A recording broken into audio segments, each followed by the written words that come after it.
Gang का बहुत ही important सदस्य है। ये अशरफ का सगा साला है। जब अशरफ बरेली जेल में बंद था तो वहाँ ये अशरफ का सारा मैनेजमेंट देखता था। सारे शूटर्स को इनएडिक्वेट और फेक डॉक्यूमेंट्स के आधार पर जेल में ले जाकर अशरफ से मिलवाया था। अतीक अहमद और उसका भाई अशरफ, जिसकी प्रयागराज में पुलिस कस्टडी में हत्या कर दी गई, उस मामले में यूपी एसटीएफ को अब एक नई सफलता हाथ लगी है। फरार चल रहे अतीक अहमद गैंग के इनामी गुर्गे को पकड़ने में यूपी एसटीएफ ने लगातार दबिश दी, लेकिन इस बार इस मामले में यूपी एसटीएफ ने अशरफ के साले सद्दाम को गिरफ्तार कर लिया है। सद्दाम पर यूपी एसटीएफ की तरफ से 1 लाख रुपए का इनाम घोषित किया गया था। सद्दाम पर आरोप था कि उमेश पाल हत्याकांड के शूटरों को जेल के अंदर अशरफ से सद्दाम ने ही मिलवाया था, जिसका उमेश पाल हत्याकांड से 11 दिन पहले का सीसीटीवी भी जेल के अंदर से मिला। इसी घटना के बाद से ही सद्दाम यूपी पुलिस और एसटीएफ के रडार पर था।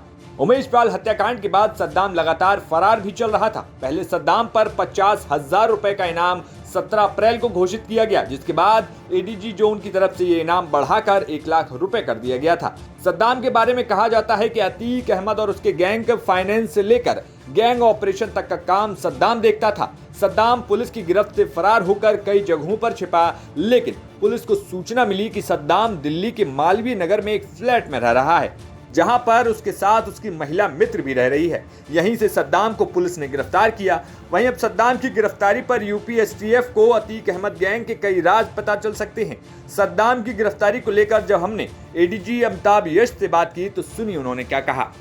अतीक अहमद गैंग का सक्रिय सदस्य, 1 लाख का इनामी और मारे गए गैंगस्टर अशरफ का साला सद्दाम यूपी एसटीएफ के हत्थे चढ़ा है। हमारे साथ बात करने के लिए एडीजी एसटीएफ अमिताभ यश जी हैं। सर, किस तरीके से, क्योंकि एक पजल बन गया था, सद्दाम लगातार आप लोग चेस कर रहे थे लेकिन पकड़ा नहीं गया, कैसे पकड़ा गया ये? एसटीएफ लगातार सद्दाम को चेस कर रही थी। कई बार बरेली यूनिट ने काफी दूर दूर इलाकों में कैंप किया, साउथ इंडिया तक में इसको ट्रैक किया और बीच में फिर ये अचानक गायब हो गया था और फाइनली इसकी लोकेशन दिल्ली में मिली।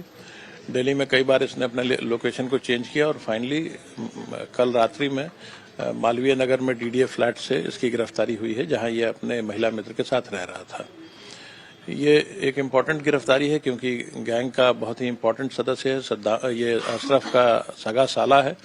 गैंग के अंदरूनी कार्यों के बारे में इसको कई जानकारियां होंगी जो हम इससे एक्सट्रैक्ट कर सकते हैं।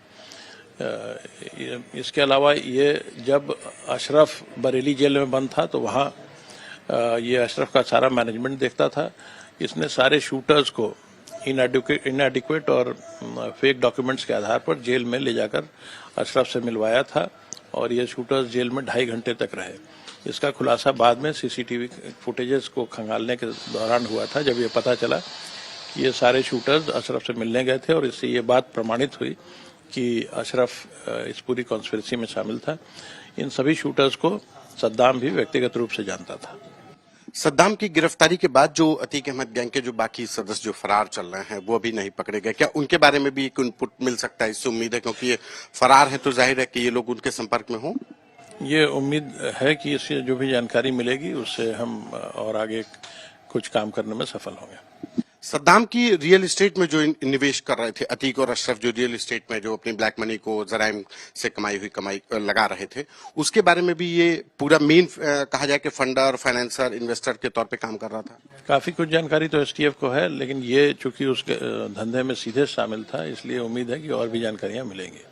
अभी अगला टारगेट, क्योंकि अतीक अहमद का भी शाइस्ता है, उसकी इसकी बहन है सद्दाम की, गुड्डू मुस्लिम है, साबिर है, ये अभी पकड़े नहीं गए हैं। 5 लाख के इनामी भी 3 शूटर्स और 2 कॉन्स्पिरेटर्स अभी फरार हैं और उम्मीद है कि उन पर लगातार डिस्ट्रिक्ट पुलिस भी, एसटीएफ भी काम कर रही है। उम्मीद है कि सब कुछ सफलताएं मिलेंगी।